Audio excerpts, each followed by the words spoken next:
Welcome to Vivek Infotech IAS and KS study circle.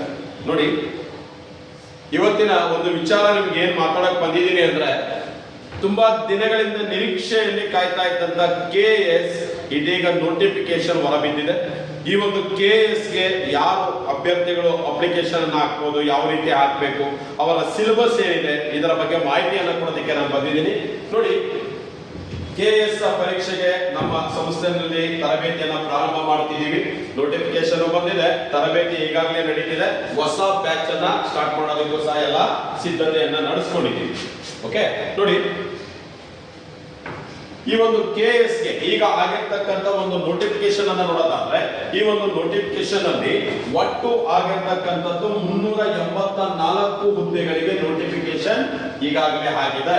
ಇದರಲ್ಲಿ group A ಗೆ ಸಂಬಂಧಪಟ್ಟಂತ ಹುದ್ದೆಗಳು ಎಷ್ಟಿದಾವೆ ಅಂದ್ರೆ 159 ಹುದ್ದೆಗಳಿದಾವೆ. 123 ಬಂದ್ಬಿಟ್ಟು ನಮ್ಮ ಒಂದು ಕರ್ನಾಟಕಕ್ಕೆ, 36 ಬಂದ್ಬಿಟ್ಟು ಇದು ಕಲ್ಯಾಣ ಕರ್ನಾಟಕ ಆಗಿರುತ್ತೆ. ಓಕೆನಾ? ಇನ್ನು ಗ್ರೂಪ್ ಬಿ ಹುದ್ದೆಗಳನ್ನ ನೋಡೋದಾದ್ರೆ ಒಟ್ಟು 225 ಹುದ್ದೆಗಳಿರುತ್ತೆ. ಅದರಲ್ಲಿ 41 ಪೋಸ್ಟ್ ಏನಿದೆ ಇದು ಕಲ್ಯಾಣ ಕರ್ನಾಟಕಕ್ಕೆ ಆಗಿದೆ. ಟೋಟಲ್ ಆಗಿ ನಾವು ನೋಡೋದಾದ್ರೆ 307 ಪೋಸ್ಟ್ ನಮ್ಗೆಲ್ಲ ಇದ್ರೆ ಕಲ್ಯಾಣ ಕರ್ನಾಟಕಕ್ಕೆ 77 ಪೋಸ್ಟ್ ಇದೆ. ಒಟ್ಟಾರೆ 384 ಹುದ್ದೆಗಳಿಗೆ ಕಾಲ್ಫರ್ ಆಗಿರ್ತಕ್ಕಂಥದ್ದು. ತುಂಬಾ ಹೆಚ್ಚಾಗಿದೆ ಕಾಲ್ಫರ್ ಆಗಿದೆ KS. ಯಾವುದೇ ಕಾರಣಕ್ಕೂ ಮಿಸ್ ಮಾಡ್ಕೊಳ್ಳೋದಕ್ಕೆ ಹೋಗ್ಬೇಡಿ. ನೋಡಿ, ನೀವು ಅಪ್ಲಿಕೇಶನ್ ಅನ್ನ ಹಾಕ್ಬೇಕು ಅಂದ್ರೆ kpsconline.karnataka.government.in ಈ ಒಂದು ವೆಬ್ಸೈಟ್ ಮೂಲಕ ನೀವೇನ್ ಮಾಡಬಹುದು, ಅಪ್ಲಿಕೇಶನ್ ಅನ್ನ ಹಾಕಬಹುದಾಗಿರ್ತದೆ. ಇಲ್ಲಿ ಅಪ್ಲಿಕೇಶನ್ ಯಾವತ್ತು ಓಪನ್ ಆಗುತ್ತೆ ಅಂತ ನೋಡಿದ್ರೆ, ಅಪ್ಲಿಕೇಶನ್ ಬಂದು 4ನೇ ತಾರೀಕು ಓಪನ್ ಆಗ್ತಕ್ಕಂಥ. ನೋಡಿ, ಅರ್ಜಿ ಸಲ್ಲಿಸಲು ನಿಗದಿಪಡಿಸಲಾದಂತಹ ಒಂದು ದಿನಾಂಕ ಅಂದ್ರೆ 4/3/2024 4ನೇ ತಾರೀಕಿಂದ ನೀವೇನ್ ಮಾಡಬಹುದಾಗಿರುತ್ತೆ, ಆನ್ಲೈನ್ ಮೂಲಕ ಅರ್ಜಿಯನ್ನ ಸಲ್ಲಿಸಬಹುದಾಗಿರುತ್ತೆ. ಈ ಅರ್ಜಿಯನ್ನ ಸಲ್ಲಿಸೋದಕ್ಕೆ ಕೊನೆಯ ದಿನಾಂಕ, ಲಾಸ್ಟ್ ಡೇಟ್ ಏನ್ ಕೊಟ್ಟಿದ್ದಾರೆ ಅಂದ್ರೆ 3/4/2024 ಅರ್ಜಿಯನ್ನ ಸಲ್ಲಿಸೋದಕ್ಕೆ ಕೊನೆಯ ದಿನಾಂಕ ಆಗಿರುತ್ತೆ. ಅಂದ್ರೆ 1 ಮಂತ್ ಟೈಮ್ ಅನ್ನ ನಿಮ್ಗೆ ಅಪ್ಲಿಕೇಶನ್ ಹಾಕೋದಕ್ಕೆ ನೀಡಲಾಗಿದೆ ಅಂತ ಹೇಳ್ತೀವಿ. ಇನ್ನು ನೋಡಿ, ಪೂರ್ವಭಾವಿ ಪರೀಕ್ಷೆ ಅಂದ್ರೆ ಪ್ರಿಲಿಮಿನರಿ ಎಕ್ಸಾಮ್ ನ ಒಂದು ತಾತ್ಕಾಲಿಕ ದಿನಾಂಕವನ್ನ ಹೇಳಿದ್ದಾರೆ. ಆ ತಾತ್ಕಾಲಿಕ ದಿನಾಂಕ 5/5/2024 ಅಂತ ಹೇಳಿದ್ದಾರೆ. ಸಾಮಾನ್ಯವಾಗಿ ಈ ಒಂದು ದಿನಾಂಕಕ್ಕೆ ಪರೀಕ್ಷೆ ನಡೆಯೋದಿಲ್ಲ, ಗೊತ್ತಿರಲಿ. ಯಾಕೆ ಅಂತ ಹೇಳ್ಬಿಡ್ತೀನಿ ಕೇಳಿ. ಇಲ್ಲೇ ಸಾಮಾನ್ಯವಾಗಿ ಎಕ್ಸ್ಟೆಂಡ್ ಅನ್ನು ಮಾಡ್ತಾರೆ ಒಂದೊಂದು ಟೈಮ್ ಅಪ್ಲಿಕೇಶನ್ ಹಾಕೋದಿಕ್ಕೆ. ಯಾಕಂದ್ರೆ ಆನ್ಲೈನ್ ಅಲ್ಲಿ ಏನಾದ್ರು ಒಂದಷ್ಟು ಸರ್ವರ್ಗಳು ಬಿಸಿ, ಇನ್ನೊಂದು ಮತ್ತೊಂದು ಅಂತ ಬಂದಾಗ ಇಲ್ಲಿ ಅಪ್ಲಿಕೇಶನ್ ಅನ್ನ ಏನ್ ಮಾಡ್ತಾರೆ, ಒಂಚೂರು ಮುಂದಕ್ಕೆ ಹಾಕ್ತಾರೆ. ಅದರ ಜೊತೆಗೆ 5/5/2024 ಸಾಮಾನ್ಯವಾಗಿ ಚುನಾವಣೆಗಳು ಇರ್ತದೆ. ಹಾಗಾಗಿ ಯಾರು ಭಯ ಪಡೋಕೆ ಹೋಗ್ಬೇಡಿ. ಯಾಕೆ ಅಂತಂದ್ರೆ ಬರೀ 2 ತಿಂಗಳ ಟೈಮ್ ಇರೋದು ಅಂತಕ್ಕಂಥ ಭಯ ಬೇಡ. ನನ್ನ ಪ್ರಕಾರ ನೋಡೋದಾದ್ರೆ 4 ತಿಂಗಳ ಟೈಮ್ ಇರ್ತದೆ ನಿಮ್ಮ ಪ್ರಿಪರೇಷನ್ಗೆ. ಯಾಕಂದ್ರೆ KS ಪ್ರಿಪರೇಷನ್ ಮಾಡೋದಕ್ಕೆ ಮಿನಿಮಮ್ 4 ತಿಂಗಳು ಬೇಕೇ ಬೇಕು. ಅದಂತೂ ತಿಳ್ಕೊಳ್ಳಿ. ಈಗಲಿಂದ ಓದಕ್ಕೆ ಸ್ಟಾರ್ಟ್ ಮಾಡಿದ್ದೀರಾ ಅಂತ ಅಂದ್ರೆ ಈ ಬಾರಿ ನೀವು ಹೋಗಿ ಎಕ್ಸಾಮ್ ಅನ್ನ ಮಾಡ್ಕೊಂಡು ಪಾಸ್ ಮಾಡೋದಕ್ಕೆ ಸಾಧ್ಯತೆ ಇರುತ್ತೆ. ಏನಾಗಿದೆ, ಶುಲ್ಕ ಎಷ್ಟಿದೆ ಅಂತ ನೋಡಿದ್ರೆ, ಸಾಮಾನ್ಯ ಅರ್ಹ ಅಭ್ಯರ್ಥಿಗಳಿಗೆ ಅಂದ್ರೆ ಸಾಮಾನ್ಯ ವರ್ಗದ ಒಂದು ಅಭ್ಯರ್ಥಿಗಳೇನಿದ್ದಾರೆ ಇವರಿಗೆ 600 ರೂಪಾಯಿ ಶುಲ್ಕ ಇರುತ್ತೆ. ಇನ್ನ ನೋಡಿ, ಪ್ರವರ್ಗ 2A 2B 3A 3B ಗೆ ಅಭ್ಯರ್ಥಿಗಳಿಗೆ 300 ರೂಪಾಯಿ ಶುಲ್ಕವನ್ನ ನಿಗದಿಪಡಿಸಲಾಗಿರುತ್ತೆ. ಮಾಜಿ ಸೈನಿಕ ಅಭ್ಯರ್ಥಿಗಳಿಗೆ 50 ರೂಪಾಯಿ ಶುಲ್ಕವನ್ನ ನಿಗದಿಪಡಿಸಲಾಗಿದೆ. ಪರಿಶಿಷ್ಟ ಜಾತಿ ಮತ್ತು ಪರಿಶಿಷ್ಟ ಪಂಗಡ ಪ್ರವರ್ಗ 1 ಮತ್ತೆ ವಿಶೇಷ ಚೇತನ ಅಭ್ಯರ್ಥಿಗಳಿಗೆ ಶುಲ್ಕದಲ್ಲಿ ಪಾವತಿ ವಿನಾಯಿತಿ ಇರ್ತದೆ. ಅಂದ್ರೆ ಯಾವುದೇ ರೀತಿಯ ಶುಲ್ಕ ಅವರು ಭರಿಸೋದಿಗೆ ಅವಶ್ಯಕತೆ ಇರೋದಿಲ್ಲ ಅಂತ ಹೇಳ್ತೀವಿ. ಇನ್ನು ಮತ್ತೆ ಈ ಒಂದು ನೋಟಿಫಿಕೇಶನ್ ಅಲ್ಲಿ ಇನ್ನೇನಿದೆ ಅಂತ ನೋಡೋದಾದ್ರೆ, ನೋಡಿ, ವಯೋಮಿತಿಯನ್ನ ನೋಡೋದಾದ್ರೆ ಅಪ್ಲಿಕೇಶನ್ ಹಾಕ್ಬೇಕಾದ್ರೆ ಅಪ್ಲಿಕೇಶನ್ ಹಾಕ್ತಕ್ಕಂಥ ಒಂದು ದಿನಾಂಕ ಏನಿರುತ್ತೆ ಅದಕ್ಕೂ ಮೊದಲು, ನೋಟಿಫಿಕೇಶನ್ ಏನಾಗಿದೆ ಇದಕ್ಕೂ ಮೊದಲು ಅವರ ಒಂದು ವಯಸ್ಸು 21 ವರ್ಷ ಆಗಿರ್ಬೇಕು. 21 ವರ್ಷ ಯಾರು ಕಂಪ್ಲೀಟ್ ಆಗಿರ್ತಾರೋ ಅವರು ಅಪ್ಲಿಕೇಶನ್ ಅನ್ನ ಹಾಕೋದಕ್ಕೆ ಸಾಧ್ಯತೆ ಇರುತ್ತೆ. ಇನ್ನ ಸಾಮಾನ್ಯ ಅರ್ಹ ಅಭ್ಯರ್ಥಿಗಳಿಗೆ 38 ವರ್ಷದವರೆಗೂ ಸಮಯವನ್ನ ಕೊಟ್ಟಿದ್ದಾರೆ. ಅಂದ್ರೆ 38 ಇಯರ್ಸ್ ಯಾರ್ದಾಗಿರ್ತದೋ 38 ಒಳಗಡೆ ಇರ್ತಕ್ಕಂಥ ಎಲ್ಲಾ ಅಭ್ಯರ್ಥಿಗಳು ಈ ಬಾರಿ ಅಪ್ಲಿಕೇಶನ್ ಅನ್ನ ಹಾಕಬಹುದಾಗಿರುತ್ತೆ. ಪ್ರವರ್ಗ 2A 2B 3A 3B ಅಭ್ಯರ್ಥಿಗಳೇನಿದ್ದಾರೆ ಇವರು 41 ವರ್ಷ ವಯಸ್ಸನ್ನ ನಿಗದಿಪಡಿಸಲಾಗಿದೆ. ಪರಿಶಿಷ್ಟ ಜಾತಿ ಪರಿಶಿಷ್ಟ ಪಂಗಡ ಪ್ರವರ್ಗ 1 ಮತ್ತು ಪ್ರವರ್ಗ 1ರ ಒಂದು ಅಭ್ಯರ್ಥಿಗಳೇನಿರ್ತಾರೆ ಅವರಿಗೆ 43 ವರ್ಷ ವಯಸ್ಸನ್ನ ನಿಗದಿಪಡಿಸಲಾಗತಕ್ಕಂಥದ್ದು. ಇಷ್ಟು ಒಳಗಡೆ ಏಜ್ ಇದ್ರೆ ಅವ್ರು ಏನ್ ಮಾಡಬಹುದು ಅಪ್ಲಿಕೇಶನ್ ಅನ್ನ ಹಾಕೊಳ್ಳೋದಕ್ಕೆ ಸಾಧ್ಯ ಇದೆ. ಇನ್ನ ಏನು ಕ್ವಾಲಿಫಿಕೇಶನ್ ಆಗಿರಬೇಕು ಅಂತ ಅಂದ್ರೆ ಡಿಗ್ರಿ ಆಗಿರಬೇಕಾಗ್ತದೆ. ಓಕೆ, ಡಿಗ್ರಿ ಆಗಿರಬೇಕಾಗ್ತದೆ. ಓಕೆ, ಅದರ ಜೊತೆಗೆ ಡಿಗ್ರಿ ಆಗಿರಬೇಕು. ಅದರ ಜೊತೆಗೆ ಡಿಗ್ರಿ ಕಂಪ್ಲೀಟ್ ಆಗಿದ್ರು ಹಾಕ್ಬೋದು.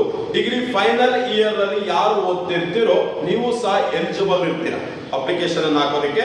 ಆದ್ರೆ KS ಮೇನ್ಸ್ ಪ್ರಾರಂಭ ಆಗದಿದ್ದಕ್ಕೂ ಮೊದಲು ನೀವೇನ್ ಮಾಡ್ಬೇಕಾಗಿರುತ್ತೆ ಅಂದ್ರೆ KS ಮೇನ್ಸ್ ಕರೀತಾರಲ್ಲ ಅಲ್ಲಿ ಒಳಗಾಗಿ ನೀವು ಡಿಗ್ರಿಯನ್ನ ಕಂಪ್ಲೀಟ್ ಮಾಡ್ಕೊಂಡಿರ್ಬೇಕಾಗ್ತದೆ. ಓಕೆನಾ, ಇದು ಇರ್ತಕ್ಕಂಥ ಒಂದು ವಯೋಮಿತಿ ಮತ್ತು ಕ್ವಾಲಿಫಿಕೇಶನ್. ಡಿಗ್ರಿನಲ್ಲಿ ನೀವು ಯಾವುದೇ ಡಿಗ್ರಿ ಬೇಕಾದ್ರೂ ಓದಿರ್ಬೋದು, ತೊಂದರೆ ಇಲ್ಲ. ನೆಕ್ಸ್ಟ್ ನೋಡಿ, ಮೇಜರ್ ನಮಗೆ ಬೇಕಾಗಿರ್ತಕ್ಕಂಥದ್ದೇ ಸಿಲೆಬಸ್. ಏನ್ ಸಿಲೆಬಸ್ ಇದೆ KS ಗೆ ಅಂತ ನೋಡಿದ್ರೆ KS ಗೆ 2 ಪೇಪರ್ ಇರುತ್ತೆ, ಗೊತ್ತಿರಲಿ 2 ಪೇಪರ್ ಇರ್ತದೆ. ಅದರಲ್ಲಿ ಮೊದಲ ಒಂದು ಪತ್ರಿಕೆ ಏನಿದೆ, ಮೊದಲ ಒಂದು ಪತ್ರಿಕೆಯಲ್ಲಿ ಏನೇನ್ ಬರುತ್ತೆ ಅಂತಕ್ಕಂಥದ್ದನ್ನ ನಾವು ನೋಡ್ಬೇಕಾಗ್ತದೆ. ಪೇಪರ್ 1 ಪೇಪರ್ 2 ಅಂತ ಇರ್ತದೆ. ಪೇಪರ್ 1 ನಲ್ಲಿ 100 ಕ್ವಶನ್ಸ್ ಇರುತ್ತೆ, 200 ಮಾರ್ಕ್ಸ್ ಇರುತ್ತೆ. ಅದೇ ರೀತಿಯಾಗಿ ಪೇಪರ್ 2 ನಲ್ಲೂ ಅಷ್ಟೇ ಪೇಪರ್ 2 ಏನಿದೆ ಪೇಪರ್ 2 ನಲ್ಲಿ 100 ಕ್ವಶನ್ಸ್ ಇರುತ್ತೆ, 200 ಮಾರ್ಕ್ಸ್ ಇರುತ್ತೆ. ಇದರಲ್ಲಿ ಪೇಪರ್ 1 ನಲ್ಲಿ ಏನ್ ಸಿಲೆಬಸ್ ಇರುತ್ತೆ, ಪೇಪರ್ 2 ನಲ್ಲಿ ಏನ್ ಸಿಲೆಬಸ್ ಇರುತ್ತೆ ಅಂತಕ್ಕಂಥದ್ದನ್ನ ನಾವಿಲ್ಲಿ ನೋಡಬಹುದಾಗಿದೆ. ನೋಡಿ, ಪೇಪರ್ 1 ನಲ್ಲಿ ಏನೆಲ್ಲ ಸಿಲೆಬಸ್ ಇದೆ ಅಂತ ನೋಡಿದ್ರೆ, ಒಂದು ರಾಷ್ಟ್ರೀಯ ಮತ್ತು ಅಂತಾರಾಷ್ಟ್ರೀಯ ಪ್ರಾಮುಖ್ಯತೆ ವಿಷಯಗಳನ್ನ ಒಳಗೊಂಡಂತೆ ಸಾಮಾನ್ಯ ಅಧ್ಯಯನ ಅಂತ ಹೇಳ್ತಾರೆ. ರಾಷ್ಟ್ರೀಯ ಮತ್ತು ಅಂತಾರಾಷ್ಟ್ರೀಯ ಪ್ರಾಮುಖ್ಯತೆಯ ಬಗ್ಗೆ ಹೋಗ್ಬೇಕಾಗುತ್ತೆ. ಅಂದ್ರೆ national and international current events ಅನ್ನ ಓದಬೇಕಾಗುತ್ತೆ. ಅದರ ಜೊತೆಗೆ ರಾಷ್ಟ್ರೀಯ ಅಂದರೆ ಕೇಂದ್ರ ಸರ್ಕಾರದ ಯೋಜನೆಗಳ ಬಗ್ಗೆ ಒಂದಷ್ಟು ಮುಖ್ಯ ವಿಚಾರಗಳನ್ನ ತಿಳ್ಕೋಬೇಕಾಗಿರುತ್ತೆ. ಅದು ನೋಡಿ 40 ಕ್ವಶನ್ಸ್ ಅದರ ಮೇಲೆ ನಿಮಗೆ ಕೇಳಲಾಗ್ತದೆ. ಅಂದ್ರೆ 40 ಕ್ವಶನ್ ಅಂದ್ರೆ ಒಂದು ಕ್ವಶನ್ಗೆ 2 ಮಾರ್ಕ್ಸ್ ಇರುತ್ತೆ, 80 ಅಂಕಗಳ. ಇನ್ನ ಮಾನವಿಕ ಶಾಸ್ತ್ರ ಅಂತ ನೋಡ್ತೀವಿ. ಏನಿರುತ್ತೆ ಈ ಒಂದು ಮಾನವಿಕ ಶಾಸ್ತ್ರದಲ್ಲಿ ಅಂತ ನೋಡಿದ್ರೆ, ಮಾನವಿಕ ಶಾಸ್ತ್ರದಲ್ಲಿ ಇತಿಹಾಸವನ್ನು ಓದಬೇಕಾಗುತ್ತೆ, ಭೂಗೋಳವನ್ನು ಓದಬೇಕಾಗುತ್ತೆ, ಸಂವಿಧಾನವನ್ನು ಓದಬೇಕಾಗುತ್ತೆ, ಅರ್ಥಶಾಸ್ತ್ರವನ್ನು ಓದಬೇಕಾಗುತ್ತೆ. ಅದರಲ್ಲಿ ಇತಿಹಾಸ ಅಂತ ನೋಡಿದಾಗ ಇತಿಹಾಸದಲ್ಲಿ 4 ಪಾರ್ಟ್ಸ್ ಅನ್ನು ಓದಬೇಕಾಗುತ್ತೆ. ಒಂದು ಪ್ರಾಚೀನ ಭಾರತದ ಇತಿಹಾಸ ಅಂತ ಓದಬೇಕು, ನಂತರ ಮಧ್ಯಕಾಲೀನ ಭಾರತ ಓದಬೇಕಾಗುತ್ತೆ, ನಂತರ ಆಧುನಿಕ ಭಾರತದ ಇತಿಹಾಸ, ನಂತರ ಕರ್ನಾಟಕದ ಇತಿಹಾಸವನ್ನು ಓದಬೇಕಾಗುತ್ತೆ. ಇನ್ನು ಭೂಗೋಳ ಅಂತ ನೋಡಿದಾಗ ಭೂಗೋಳದಲ್ಲೂ ಅಷ್ಟೇ 4 ಪಾರ್ಟ್ಸ್ ಅನ್ನು ನೋಡ್ತೀವಿ. ಭೂಗೋಳದಲ್ಲಿ 4 ಪಾರ್ಟ್ಸ್ ಯಾವ್ಯಾವುದು ಅಂದ್ರೆ, ಒಂದು ಪ್ರಾಕೃತಿಕ ಭೂಗೋಳ ಶಾಸ್ತ್ರ ಅಂತ ಓದಬೇಕು, ಭಾರತದ ಭೂಗೋಳ ಶಾಸ್ತ್ರ, ಅದೇ ರೀತಿಯಾಗಿ ಕರ್ನಾಟಕದ ಭೂಗೋಳ ಶಾಸ್ತ್ರ, ಅದೇ ರೀತಿ ಪ್ರಪಂಚದ ಭೂಗೋಳ ಶಾಸ್ತ್ರ. ಇಷ್ಟನ್ನು ಸಹ ನೀವು ಕವರ್ ಮಾಡಬೇಕಾಗಿರುತ್ತೆ. ನಂತರ ಸಂವಿಧಾನವನ್ನ ಅಧ್ಯಯನ ಮಾಡಬೇಕು. ನಮ್ಮ ಒಂದು ಸಂವಿಧಾನ, ಭಾರತದ ಸಂವಿಧಾನ ಏನಿದೆ ಅದನ್ನ ಅಧ್ಯಯನ ಮಾಡಬೇಕಾಗುತ್ತೆ. ಈ ಎಕನಾಮಿಕ್ಸ್ ಅನ್ನ ಇಲ್ಲಿ ನಿಮ್ಗೆ ನೀಡಲಾಗ್ತದೆ. ಅಂದ್ರೆ ಫಸ್ಟ್ ಪೇಪರ್ ಅಲ್ಲಿ ಏನೇನಿರುತ್ತೆ ಅಂದ್ರೆ ಇತಿಹಾಸ, ಭೂಗೋಳ, ಸಂವಿಧಾನ ಮತ್ತು ಅರ್ಥಶಾಸ್ತ್ರ. ಇದು ಮಾನವಿಕ ಶಾಸ್ತ್ರ. ಅಂದ್ರೆ ಇದು 60 ಕ್ವಶನ್ಸ್ ಅನ್ನ ಕೊಡ್ತಾರೆ, 120 ಮಾರ್ಕ್ಸ್ ಇರುತ್ತೆ. ಇನ್ನ ರಾಷ್ಟ್ರೀಯ ಮತ್ತು ಅಂತಾರಾಷ್ಟ್ರೀಯ ಪ್ರಾಮುಖ್ಯತೆ ಏನಿದೆ ಇದನ್ನ 40 ಕ್ವಶನ್ಸ್ ಕೊಡ್ತಾರೆ, 80 ಮಾರ್ಕ್ಸ್ ಇರುತ್ತೆ. ಟೋಟಲ್ 100 ಕ್ವಶನ್ ಇರುತ್ತೆ, 200 ಮಾರ್ಕ್ಸ್ ಇರ್ತದೆ. ಇದು ಫಸ್ಟ್ ಪೇಪರ್ಗೆ ಇರ್ತಕ್ಕಂಥ ಒಂದು ಸಿಲೆಬಸ್ ಆಗಿರುತ್ತೆ. ಇನ್ನು ಸೆಕೆಂಡ್ ಪೇಪರ್ಗೆ ಏನಿರುತ್ತೆ ಅನ್ನೋದನ್ನ ನೋಡ್ಬೇಕಾಗುತ್ತೆ. ಎರಡನೇ ಪೇಪರ್ ಅಲ್ಲಿ ಏನೆಲ್ಲ ಕೊಟ್ಟಿದ್ದಾರೆ, ಎಷ್ಟು ಮಾರ್ಕ್ಸ್ಗೆ ಕೊಡ್ತಾರೆ ಅಂತಕ್ಕಂಥದ್ದನ್ನ ನೋಡ್ಬೇಕಾಗುತ್ತೆ. ಯಾಕೆ ಅಂತ ಅಂದ್ರೆ, ಯಾವುದೇ ವಿದ್ಯಾರ್ಥಿ ಓದೋದಕ್ಕೆ ಪ್ರಾರಂಭ ಮಾಡ್ತೀವಿ ಅಂತ ಅಂದ್ರೆ ಆ ಒಂದು ನೋಟಿಫಿಕೇಶನ್ಗೆ ಸಂಬಂಧಪಟ್ಟಂತೆ ಮೊದಲು ಸಿಲೆಬಸ್ ನಿಮ್ಮ ಹತ್ರ ಇರಬೇಕಾಗುತ್ತೆ. ನೋಡಿ, ಪೇಪರ್ 2 ನಲ್ಲಿ ಪತ್ರಿಕೆ 2ರಲ್ಲಿ ಏನಿದೆ ಅಂತ ನೋಡಿದ್ರೆ, ಪತ್ರಿಕೆ 2ರಲ್ಲಿ ರಾಜ್ಯದ ಪ್ರಾಮುಖ್ಯತೆಗೆ ಸಂಬಂಧಿಸಿದಂತೆ ಸಾಮಾನ್ಯ ಅಧ್ಯಯನ, ರಾಜ್ಯದ ಪ್ರಾಮುಖ್ಯತೆಗೆ ಸಂಬಂಧಪಟ್ಟಂತೆ ಸಾಮಾನ್ಯ ಅಧ್ಯಯನ ಅಂತ ಕೊಡ್ತಾರೆ. ಅಂದರೆ ಕರ್ನಾಟಕ ರಾಜ್ಯದ ಪ್ರಚಲಿತ ಘಟನೆಗಳು, ಅಂದ್ರೆ ರಾಜ್ಯದ ಪ್ರಚಲಿತ ಘಟನೆಗಳನ್ನ ಓದಬೇಕಾಗುತ್ತೆ. ಅದೇ ರೀತಿಯಾಗಿ ರಾಜ್ಯ ಸರ್ಕಾರ ಹೊರತಂದಂತಹ ಒಂದು ಸ್ಕೀಮ್ಸ್ ಮತ್ತು ಕಾರ್ಯಕ್ರಮಗಳನ್ನ, ಅದೇ ರೀತಿಯಾಗಿ ಯೋಜನೆಗಳ ಬಗ್ಗೆ ನೀವೇನ್ ಮಾಡಬೇಕಾಗುತ್ತೆ, ಇಲ್ಲಿ ಸ್ಟಡಿ ಮಾಡಬೇಕಾಗುತ್ತೆ. ಅದಕ್ಕೆ ಸಂಬಂಧಿಸಿದಂತೆ 40 ಪ್ರಶ್ನೆಗಳನ್ನ ನೀಡಲಾಗುತ್ತೆ, 80 ಮಾರ್ಕ್ಸ್. ಓಕೆನಾ? ನೆಕ್ಸ್ಟ್ ನೋಡಿ, ಸಾಮಾನ್ಯ ವಿಜ್ಞಾನ ಮತ್ತು ತಂತ್ರಜ್ಞಾನ, ಪರಿಸರ ಮತ್ತೆ ಪರಿಸರ ವಿಜ್ಞಾನ. ಓಕೆ, ಜನರಲ್ ಸೈನ್ಸ್ ಅನ್ನು ಓದಬೇಕು. ಅದೇ ರೀತಿ ಸೈನ್ಸ್ ಅಂಡ್ ಟೆಕ್ನಾಲಜಿಯನ್ನ ಇಲ್ಲಿ ಕವರ್ ಮಾಡ್ತಾರೆ, ಅದನ್ನು ನೋಡಬೇಕಾಗುತ್ತೆ. EVS ಅನ್ನ ಕವರ್ ಮಾಡ್ತಾರೆ. ಅದೇ ರೀತಿಯಾಗಿ ಎಕಾಲಜಿಯನ್ನ ಇಲ್ಲಿ ಕವರ್ ಮಾಡಲಾಗ್ತದೆ. ಈ ಒಂದು ಪಾರ್ಟ್ ಏನಿದೆ ಇದಕ್ಕೆ 30 ಪ್ರಶ್ನೆಗಳನ್ನ ಕೊಡ್ತಾರೆ, 60 ಅಂಕಗಳು ಇರುತ್ತವೆ. ಓಕೆನಾ, ಇದನ್ನು ಅಧ್ಯಯನ ಮಾಡಬೇಕು. ನಂತರ ಸಾಮಾನ್ಯ ಮನೋ ಸಾಮರ್ಥ್ಯ ಅಂದ್ರೆ ಮೆಂಟಲ್ ಎಬಿಲಿಟಿ ಅಂತ ಹೇಳ್ತೀವಿ. ಈ ಮೆಂಟಲ್ ಎಬಿಲಿಟಿಯನ್ನ 30 ಪ್ರಶ್ನೆ ಕೊಡ್ತಾರೆ, 60 ಮಾರ್ಕ್ಸ್ ಇರುತ್ತೆ.